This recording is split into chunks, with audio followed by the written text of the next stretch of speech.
In this video, I will show you how to do mesh current analysis when we have current sources present. Here's a two-mesh example. Let's put in some mesh currents. I define both to be going clockwise. And in this case, it's easy because we know immediately that I2 is negative 2 amps. Notice how the current source goes against I2, and in that part of the circuit, only I2 is present, so it has to be negative 2 amps. So that eliminates one unknown, and so we really only need one mesh equation.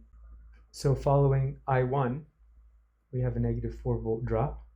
Then there's I1 and 3 ohms, and then there's 5 ohms, and I1 minus I2, right? Because following I1 through the 5 ohm resistor, we have I1 contributing and negative I2 contributing in the direction of I1.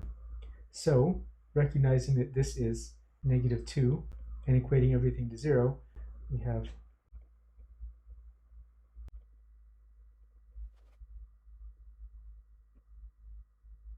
so we can solve this and say that I1 is negative 0.75 amps,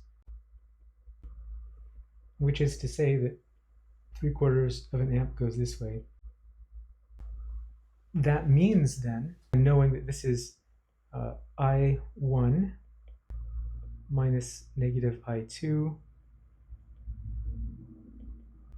we can think about what this does for KVL around mesh 1, for example, and we can see whether we satisfied it. So mesh 1, we should have negative 4 volts and then negative 3/4 amp, because that's I1, times 3 ohms, and then looks like 5/4 times 5 ohms.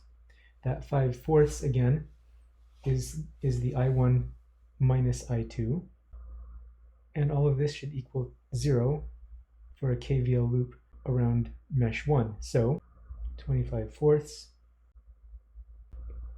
negative 16/4, and negative 9/4, all of that equals 0.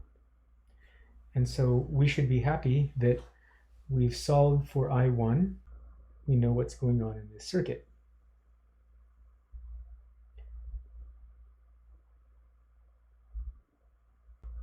So what's nice about this is the current source eliminates one unknown. In another example, we have a current source common to two meshes, and so in this case we use a supermesh. So we can define I1 and I2 going like this again. But now the supermesh we consider to be a loop that includes the current source, and so we do a KVL around the supermesh in this case. So KVL around the supermesh looks like this. We have a negative 4 volt drop from the voltage source. There's an I1 times 3 ohms. Now we have I2 and 3 ohms, and then I2 times 5 ohms. All that equates to 0. We can consolidate a little bit.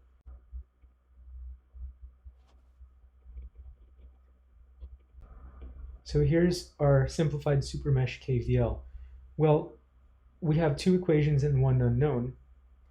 So there's a supermesh relationship defined by the current source that makes this a two unknown two equation problem. So the supermesh relationship relates the currents I1 and I2 directly. So what we could see here is that this 1 amp, well, it's a combination of I1 and I2. And what exactly is that combination? Well, I can say, well, I2 flows with it, so we'll put I2, and I1 flows against it, so we put minus I1. So that would then be our supermesh relationship. And now we have two equations, two unknowns, and then we could go ahead and solve this in a matrix equation. And actually what I'm going to do is I'm going to change this problem slightly. We're going to make it better. the numbers are going to work out more nicely if I change this 3 ohms to 2 ohms. And then that means that this I1 times 3 is actually I1 times 2. And then we have a 2 I1 here. We could put this relationship, like we could eliminate I2 and put it in here. That's one approach. Or we could treat it like 2 equations and 2 unknowns. Let's just do that approach. It's nice. So first equation gets us a 2 in the first matrix element and an 8 in the second one. The second equation will have a -1 and a 1. And then here, the first equation, we have a 4. And in the second equation, we have a 1. And if we call this A and B, and then I, we can solve this like I is A inverse times B, and then we would get negative 0.4, 0.6 if we used the new numbers that I gave us. The other way, like I said, we can eliminate I2. So we'll write here I2 is 1 amp plus I1. Then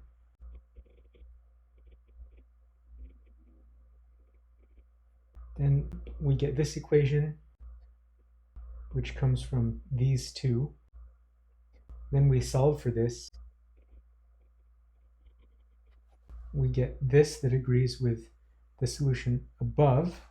And then, of course, the supermesh relationship being I2 is 1 amp plus I1, we end up with 0.6 amps. So that's a supermesh. So the whole idea is you have a current source common to 2 meshes, and you just do a KVL around the supermesh. You don't include the current source itself. But then that current source gives you a second equation. So it's 2 equations and 2 unknowns. The last thing I'll point out is that if you have additional meshes plus a supermesh, you do a supermesh for the first 2.